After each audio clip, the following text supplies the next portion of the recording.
What's up, honkies? Hi,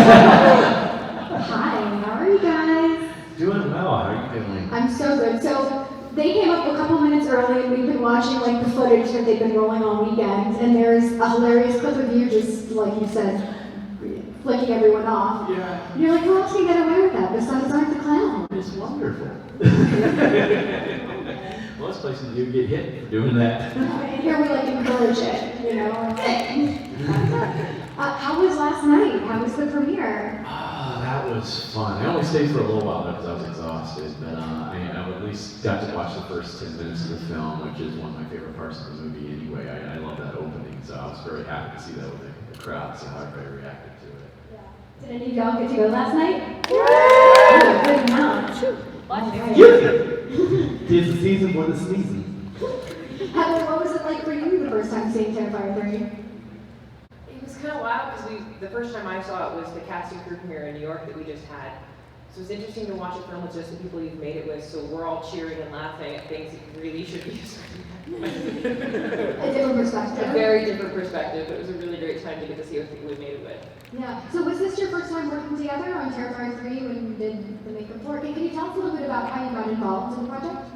So I worked for a company called Tinsley Studios, and they got in the project, and I started working on building the pieces beforehand. I did David's life packs and things like that, and as I started progressing, my boss came up to me and he's like, you've done all this up to now, would you like to see it through and take it to set? And I was like, absolutely, I would love to. Cool. Well, yeah, we can clap. We like clapping. I feel like this is like so cool that we get to spend this particular weekend with you guys. I mean, the #1 movie right now. What is this?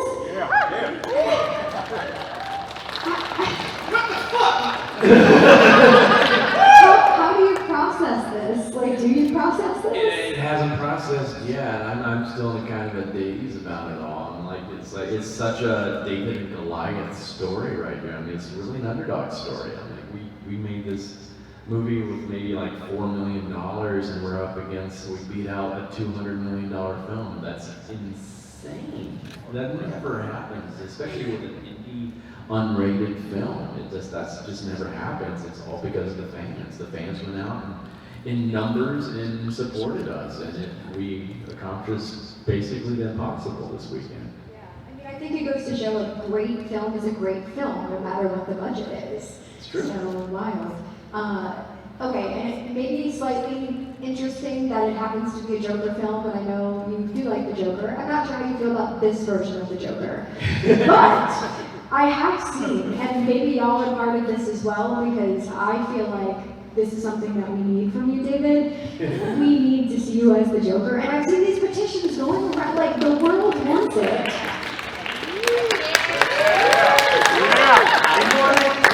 He's my favorite villain of all time, and I want to do him right for once. I want to do a comic book accurate version of the Joker, and I hope someone gives me the chance to finally bring him to life on the big screen or a television series or something like that.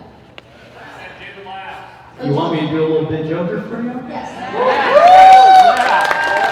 Okay. I'll pull something out of my hat and go through my catalog. Because I memorized a lot of his monologues from different, avenues and stuff like that. So I'll do something from one episode, from the animated series, is where Joker thinks Batman's been killed by this little nerdy guy, and he kind of goes off. So I'll do that for you guys.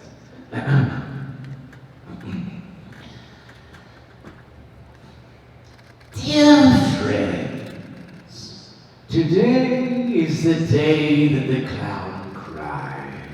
And he cries not for the death of a man, but for the death of a dream. The dream that one day he'd finally taste the ultimate victory over his most hated enemy. For it was the Batman who made me into the happy soul I am today. Agonized was like the perfect way to thank him for that. Perhaps a little cyanide pie in the face. Or a exploding whoopee cushion playfully planted in the Batmobile. But those dreams were dashed by this cowardly, insignificant little doll sitting here in our midst. This weaselly little gunzo who probably got lucky when the Batman slipped on the slime trail this loser left behind him. This is diseased, mild hyena filth who probably wouldn't even be able to lick the dirt from the bottom of my spots. But how about girls? The time for sorrow has passed. It's now time to look forward to a future filled with smiles. And I'll be smiling again just as soon as we take that man there and lock him into that box there and roll him into that basket there! Well, that was fun. Who's for Chinese?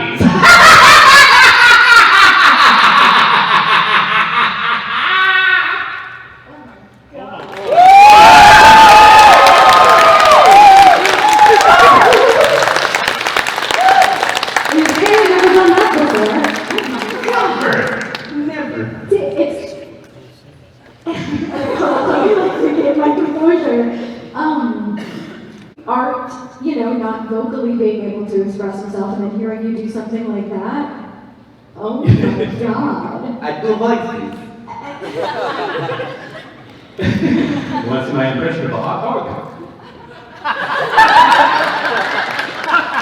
Sorry. Robin Williams joke. Oh my god. Heather, have you ever done like a Joker makeup before? Many, many years ago, but it was really bad when I was like 17. We don't even revisit And obviously, some of your fandoms, growing up being the Joker, what were some of your fandoms and what inspired you? I was always here for more of the sci-fi thing. The Aliens franchise is my absolute favorite. The second one, and Damien also loves that film, so we kind of. You can clap again. We love it. We love it. So good. So yeah, I was always more into the sci-fi version of horror. So Aliens, The Thing, The Fly, things like that, where it's just really grotesque versions of like human anatomy. And I still got to play with some of that in a slasher film, which is really cool. Oh my gosh, this is great. Sorry, I'm still processing what's happening right now. It takes a long time to absorb and get used to. Yeah. Oh, another thing, because I feel like there's been so many cool things flying around the internet now, is they want to see Art the Clown host SNL. With yeah! That would be amazing. I don't know how his opening monologue would definitely be interesting. Yeah, that would be awesome. I've been a lifelong fan of SNL. That's like one of the first shows I was watching as a kid, and it was like way back in the day when like Eddie Murphy was on there. Got me literally. Have you seen like the photoshopped images of them photoshopping art into the different skits, like the California? Oh yeah, I love it. That's hysterical. Oh, man. Oh, the church lady would really. I also wanted to ask, because another thing I've been seeing flying around the internet is like France made this the first like 18+ movie now. Like you have to be a legal adult in order to see. What's happening? I do not know. How was it over in Europe for all the premieres? I had a fun time. I didn't. Unfortunately, I didn't get to go to Paris. That was they sent the ladies out there in Paris. I got to go to Amsterdam and CJ's. They're right outside of Barcelona, which was amazing because that's a huge film festival they do out there, and it's beautiful. And then they sent me to Warsaw for like half a day, so that was fun. I thought I was like in a daze by the end of the week, and then they sent me from Warsaw to New York for the premiere. So it's just this past week or so has been a little bit for me, but it's been fun. It's been fun. It's like I never imagined I'd be able to travel the world in such a way. So that was really cool seeing how different cultures respond to art. I noticed they all embrace him. And I think it's because he's this silent character. He transcends language barriers, and they love him. Art is universal. He is. Yeah. His mom and her kids come out, they see me, and I just wave at them, and they just go booking. She like grabs a blind child and just runs. I'm like, that's the appropriate response. And it was great. I was having that at one point. One security guard is coming up to us like, "Excuse me, sir, you have to take off that mask." And I'm like, what mask? It's like, yeah, that's gonna take a while. But I've been in character the whole time, so I was like, this is weird. I can't imagine what would happen if Art got arrested. Oh, that would be interesting. Those kind of par for course for the Terrifier films, because like the first two films we had cops called on us. I said, cops come and all in the third one, I can't remember. I don't think we did. I think it was the only one we managed to avoid. Yeah, I guess that's because we're, except for the mall and stuff like that, we're more in like secluded locations and stuff like that filming. So but Always part 4. there's always part 4. Yeah. Art goes to the po-po. Hey, friend, go ahead.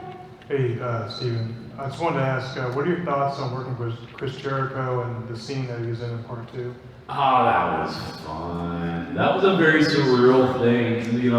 I used to watch Chris all the time back when I was, especially in college. My roommate and I every single week would watch wrestling and stuff like that. So that was very surreal. It dawned on me because I have my hand in Chris's face and I'm just smearing blood all over his face. I'm like, what is my life right now? I can't believe I'm doing this. And when he said that to Chris, he's like, yeah, this is weird for me too. I was like, Chris is great. We sat next to each other at one of the premieres and stuff like that there in New York, and that was just fun sitting next to him and just chilling out with him.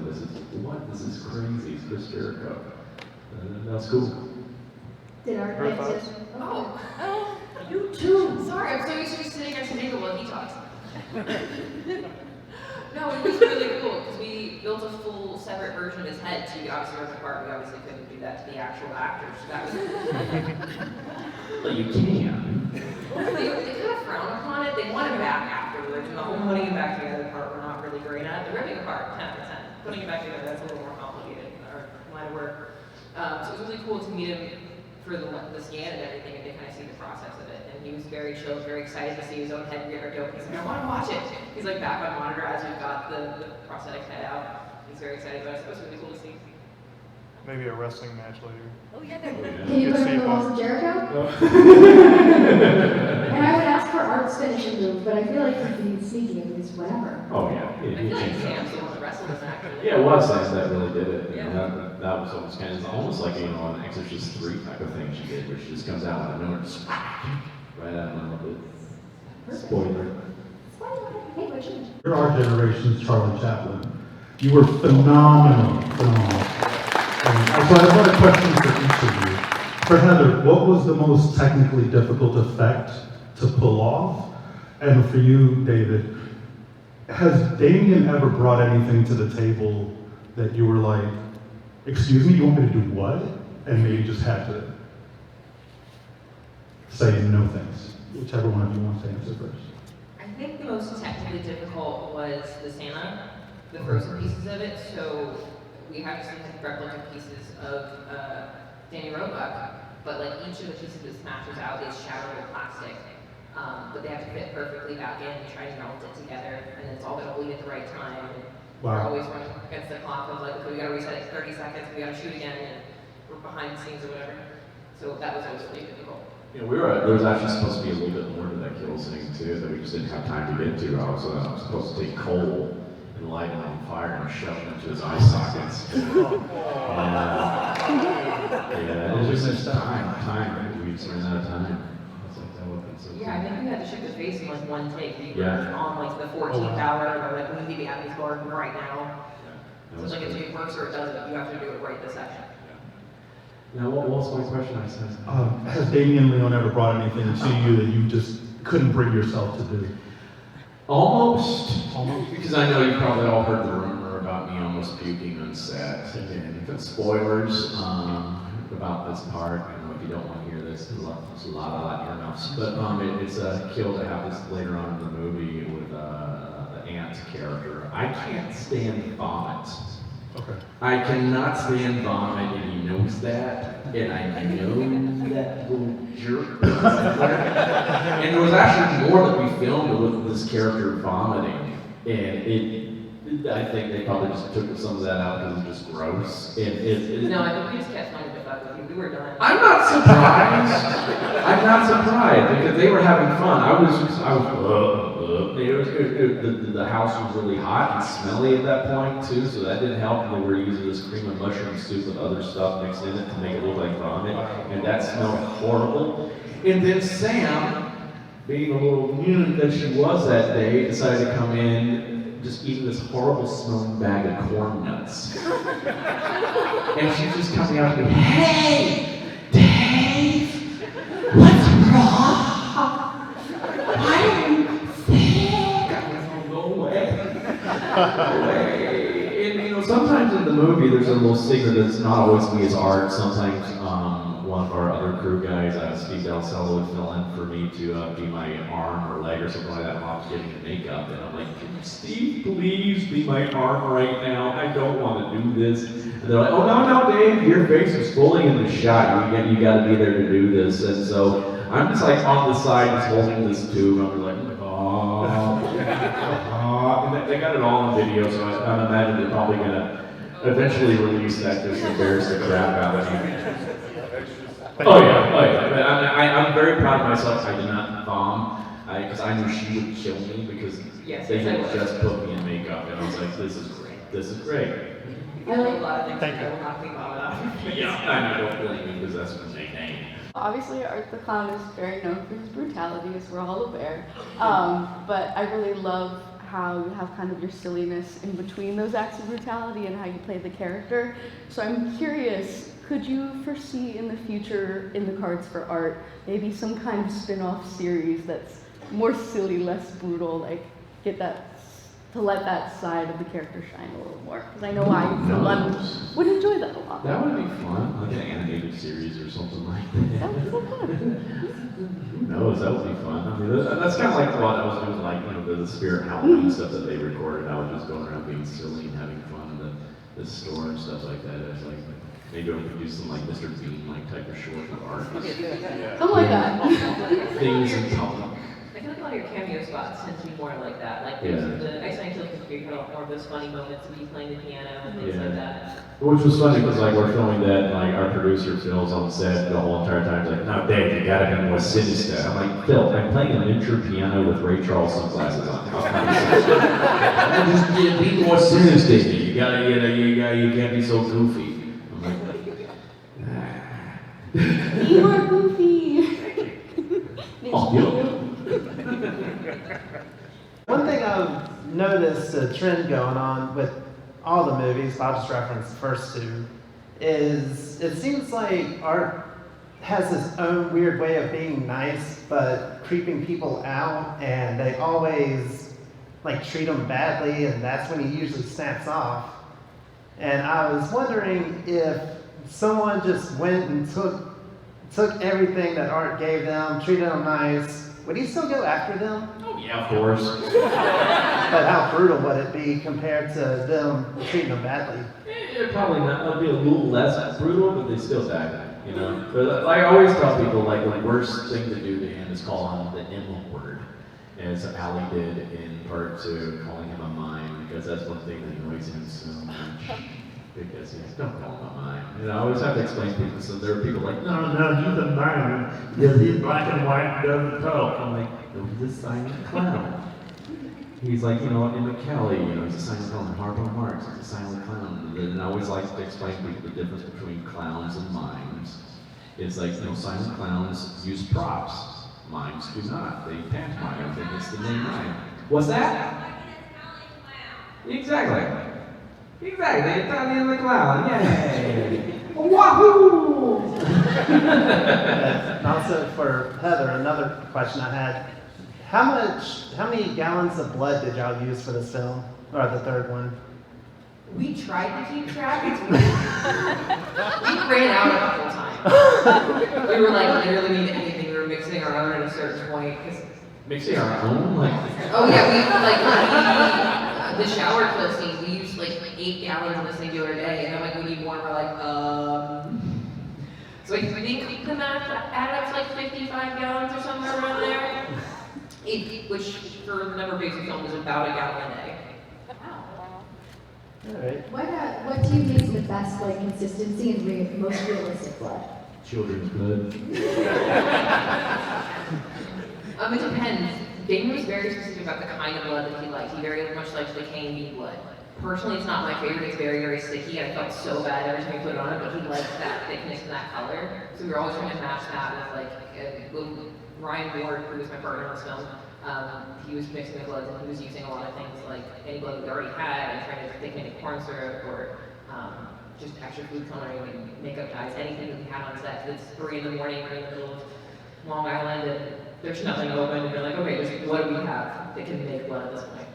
I was gonna say, I remember back in the day, like, at Nickelodeon Studios, they used to do a tour where they'd be like, oh, this is how we make the slime and the yak, and it's applesauce and fruit syrup, and it tastes so good. What does this blood taste like? It depends on which one you're using. So we have specific mouth-safe bloods that just taste overly sweet, so there's nothing in it, but most of the bloods have a detergent in them, because if you've ever played with fake blood and it like beats up really bad, it's because it's more of a mouth-safe blood, and soap is what we usually add. So it usually tastes like Dawn dish soap. Yeah. Wouldn't recommend. Go ahead. Hey David, my name's Natalie. I'm in the Art the Clown Appreciation Society. Woo! Yeah, and we have a group chat called Art's Best Pranks. So I'm curious, what is the most unexpected fan prank that you've had so far? Fan prank, like Yeah, have you been something- pranked by a fan? Had anybody like harass you that kind of stands out to you or anything like that? No, not that I don't think of. I think people are too afraid to do that. Oh wait! No. Kane Hodder, that bastard. Yeah, we've been having a prank war with each other for about the past year or so. He started it. He got me with fart spray. Yeah, he does that to everybody, but everybody's always afraid to go after him because he's Kane Hodder. And so I decided to take that as a challenge, and I got a fart machine. And I put it in his trash can at his table one day, and I put it between the can and the liner, so if you're looking, you didn't see it. And anytime there's like a lull or something like that, you can when people are at his table, you just see people out there like, hey, and they're like, oh. And I also have a gift to like my assistants, so I could sit there and sign, and he would look over and see me sign, and he's just like, and he, like, eventually snuck over behind one of my fans. He's like, that clown's an asshole. And he's stinky. He's like, I knew it was you. I don't know how you're doing it, but I knew it was you. And then he got me back again at another panel one time, just breaks in the middle of it. He's like, boring, you're so boring. And no one knew who it was, so everybody's getting pissed off. And I'm like, hey, stinky. And he's like, back. So we've been, going back and forth with each other. But, if you had told me when I was like 13 that I would be in the middle of a prank war with Jason Voorhees, I would have told you to get out of town, but here I am. It's been fun. He's a big, funny goofball. So, yeah. Well, cool, thanks. You're welcome. One thing I'm going to say is you signed our picture yesterday, Stay Groovy. We're huge Bruce Campbell fans, and that's what he said to us at the meet and greet. So just it was just awesome coincidence. But I'm a huge Batman animated series fan. Got to meet Kevin Conroy before he passed, and if I ever met Mark Hamill, I wanted to sign my Joker Pop. So your impersonation, I know that episode line by line was phenomenal. I recorded it. We should start a petition for you to be the next Joker. I totally think you would kill it. Thank you. I had a question about the movie, but I don't want to spoil anything. But in the opening sequence, do you think the little girl survived? No. Okay. All right. But here's my real question. You had a kid's meal. Yeah, I figured. I also have a theory that somebody else Crap. But with that said, my son and I are huge Ice Nine Kills fan. Were you able to attend the festival? You were there, right? Up at Connecticut a couple weeks ago. I did the one you did up in Boston. Yes. Yeah. Can you tell us any stories, what it was like hanging out with Spencer and working with those guys? Oh, they're great. I love Spencer. He's my buddy. Yeah. I first met him like 2 years ago when he came to New York doing the concert there in Madison Square Garden. He invited like Damien and Elliot and I to come to the show and hang out. And we stayed up until like the building closed, just shooting the shit in the dressing room all night. And we became instant buddies, and so that was so much fun working on that set. What was cool is like they didn't tell all the people there that were all the extras what they were filming necessarily. So they didn't know Art the Clown was going to be in this. So I walked into the room, they all went nuts. They went, oh my god! But that was a fun experience being on that. I never meant I'd be doing a music video one day, so I had a lot of fun with those guys. It was crazy fun. You're a video vixen. Yeah, you should definitely push the Saturday Night Live thing. You could just kill the whole cast. It would be a phenomenal holiday episode. We were joking about, I don't want to take too much time, but like Weekend at Bernie's, like we could picture Art like the holidays, because you already did Halloween and Christmas, you got New Year's. You could do like a version of My Bloody Valentine. Like you could just keep going through the holidays. Arbor Day. Yeah. Just make someone into a tree. Come down. All right, well, thank you for your time. I appreciate it. Love the film. Thank you. Thank you. My question is, I know that there's a lot of mystery in the second and third movie especially. I was wondering if you had any favorite fan theories that you've seen of speculating like what's going to happen in the next movie, or just the origins of Art, or anything like that. Because Damien keeps a lot of things close to his vest, so I don't know how accurate some of these things are.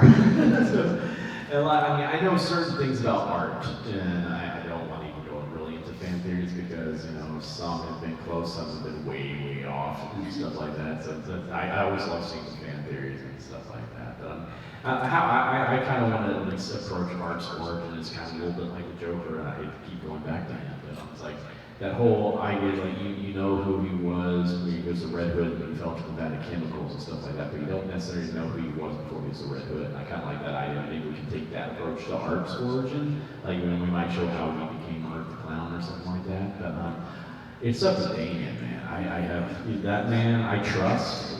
He comes up with some wicked, crazy ideas, and I'm very interested to see what he's going to come up with. He's told me a few things he's got planned for part 4, because I know we are going to start going into a little bit more of his origins, and because I think people have been, you know, patient enough. I think people are finally like, okay, you got to tell us what's going on with this guy, and so we're going to finally start answering those questions. I know that. And I like to explain to people, like, these films aren't like just one movie by themselves. It's kind of like, you know, each film like an act of a play. So we have Damien this whole entire time has had this whole arc that he's been wanting, this big story he wants to tell. He's just breaking it up into chunks and everything like that. So just be patient. We're getting there. Thank you. You're welcome.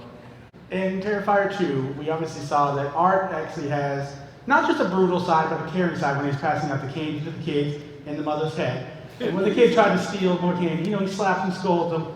Now, without any spoilers, in the mall scene, if some parents happen to survive, you feel Art would have been doing almost the same to the parents that caused the situation by not watching, or so much as brutally murder them afterwards anyways. Yeah, everybody died there. That was yeah. That's the thing. It's like, yeah, he does. And look at Art, he likes to toy and play with his food. And that's what he does. He's like, especially he likes to put on that little sweet, innocent side of him, because I feel that lures people in. It puts people at ease. It makes it easier to pounce at his victims and stuff like that. So, yeah, he would still go after those people if he had a chance to. But you gotta, oh yeah, definitely gotta watch. Definitely gotta watch. And Heather, if I may, if David ever gets cast as the Joker, let's hear for it. Do you want a second chance to redeem yourself in Joker's makeup?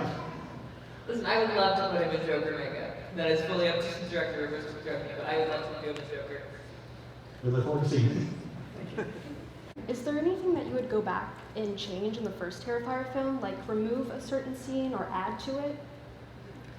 I know, like, one thing that drove all this kind of crazy is that we weren't able really to build up Victoria more in part 1, because you know, I think Samantha is, you know, such a fantastic actress, and you know, her character really didn't get the exposition we wanted to give to her. And that's why we're very happy that we could actually do more with her in part 3.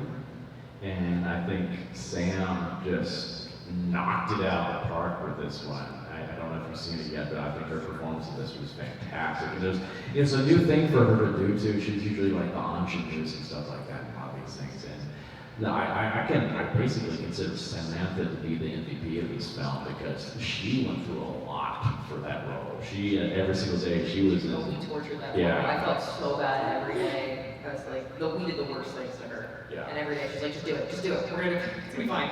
Yeah, her makeup took like, what, 8 hours?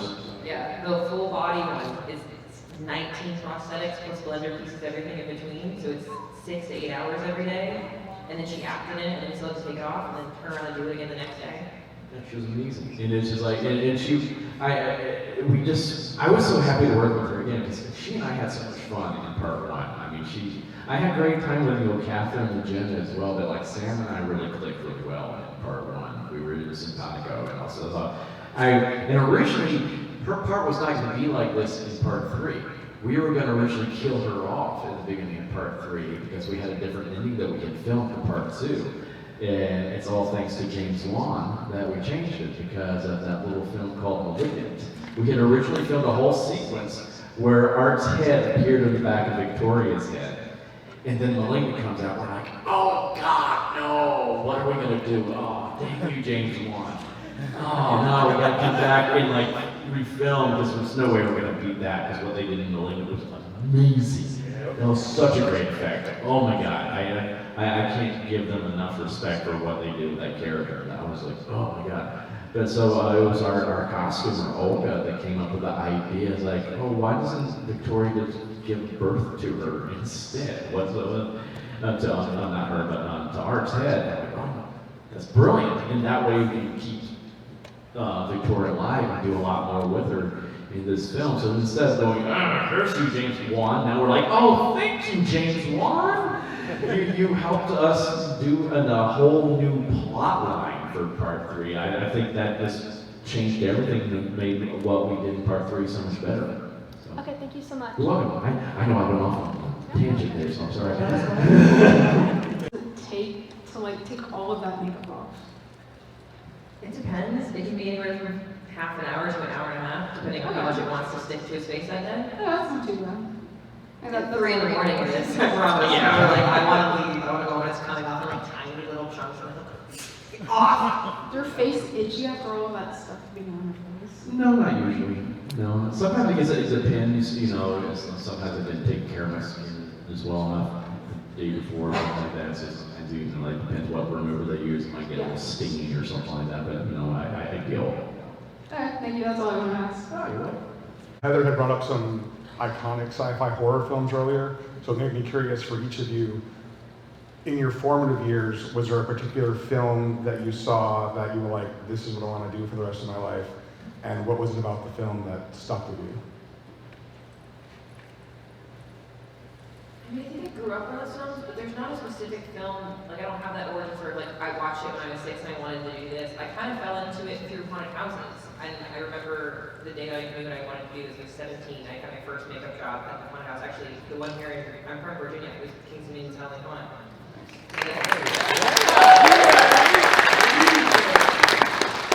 Beth Corley, who took a chance on a 17-year-old on me who knew nothing. It was like, here's an airbrush, here's some latex, here's this, push for air, pull for paint, have fun, have at it.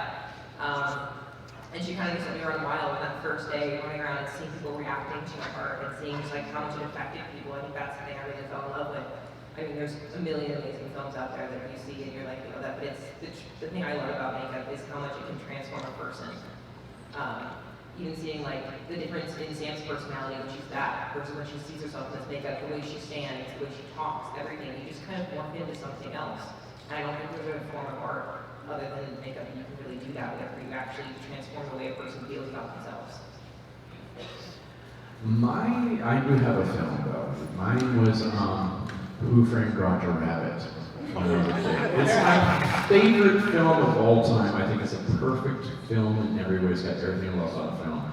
But that was the first time I actually learned how films were made. They did a special on TV that was like an hour-long special where they showed how they made the film. And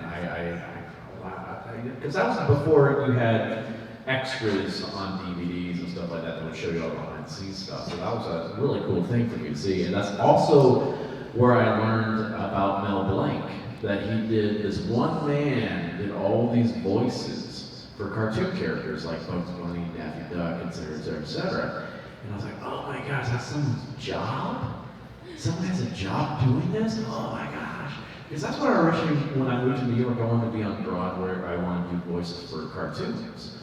And so it was, that was the move that really started me on that path. I mean, I had already started to learn how to do voices like a year before when I was in first grade, because I attributed to this one girl I had a crush on in my class, and we were having story time, and she slipped me a note during story time, and my teacher was reading the Mickey Mouse book, and she was like asking me if I wanted to be your boyfriend.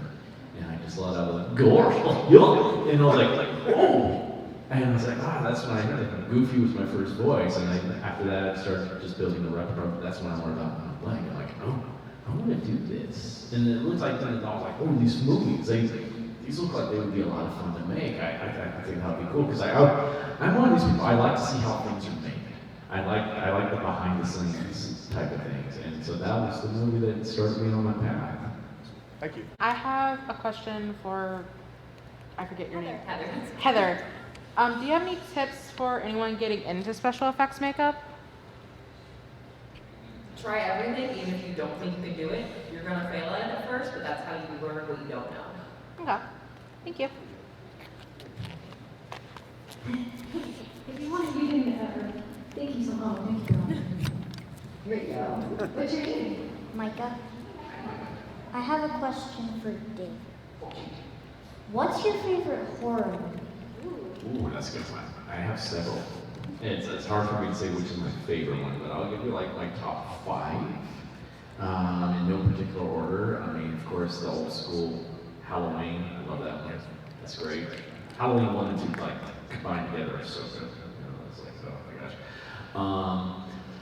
Texas Chainsaw Massacre, which I got to finally get my Leatherface on in this last film, so I was very happy with that. I had a lot of fun with the chainsaw. Then, of course, Nightmare on Elm Street Part 3, Dream Warriors, which I think was such a good movie. I think that's where that series really peaked. It was like, that's such a good movie, such great kills in that movie, too. Oh, the marionette kills, one of my favorite kills ever from a horror film.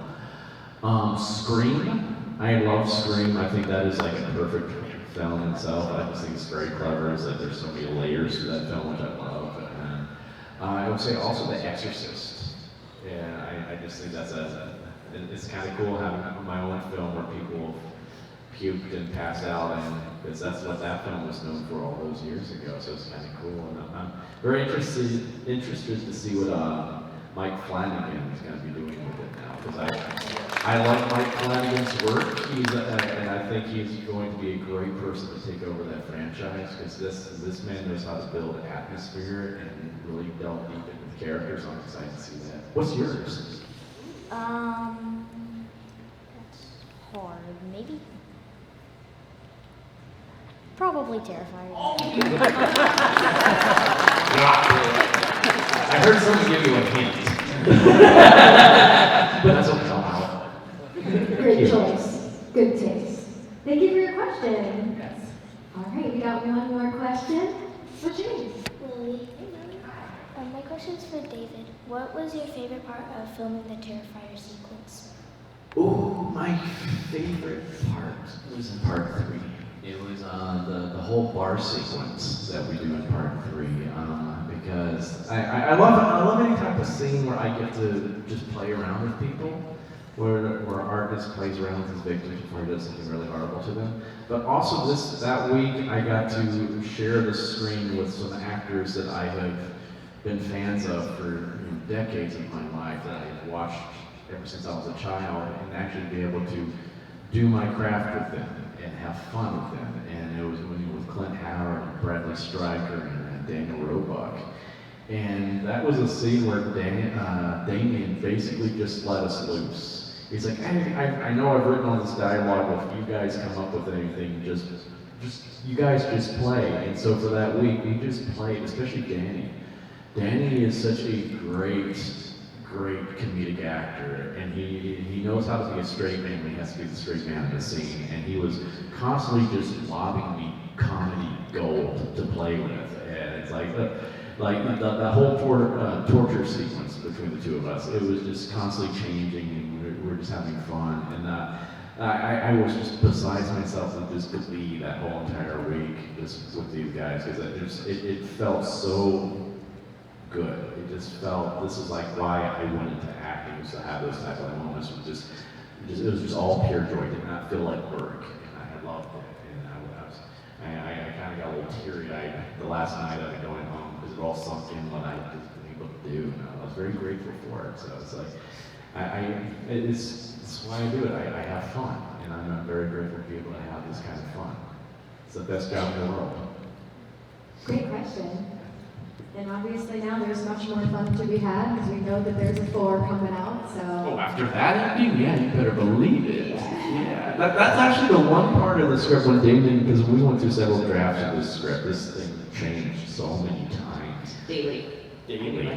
The bar scene he rewrote that weekend, and we got the sides for it that morning we started shooting. Yeah, and the ending to the film was actually much longer and much more dark. Much more dark. And we just didn't have time, so we had to, condense things to make sure we could fit everything in there. But the one thing that I remember the first time I read the script, I was like, Damien, if you change anything, do not change this ending, because I loved how it ended with these characters. It's such an Empire Strikes Back type of ending, and I love seeing these characters both being put in multiple places, and I'm very, very unsure where they're going to be going from now on. And I was like, that's such a great place to end things. I'm very, very excited to see where we're going to be taking it going forward. I know we're excited to see, and of course, once again, congrats to the both of y'all on the huge success of this film. And I can't wait to see what's to come. Thank you. And thank you guys for supporting us. Like I said earlier, you guys made this possible. You guys help us break records. You guys help us make history. So thank you for that.